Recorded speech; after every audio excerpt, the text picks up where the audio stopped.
Our attitude toward life determines life's attitude toward us. Parang karma, pero mas chill. Alam mo yung days na parang life is testing your patience? Late ka nagising, wala kang kape, tapos yung zipper ng bag mo nag-give up.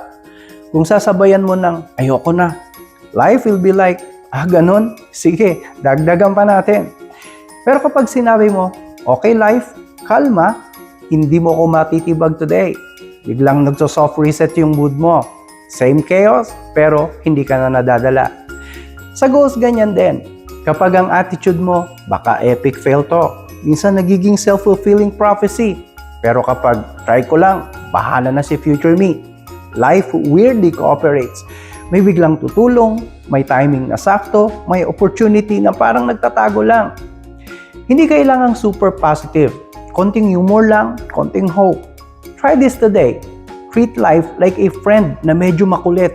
Hindi ka susukuan yan kapag hindi mo rin sinusukuan. Ayos?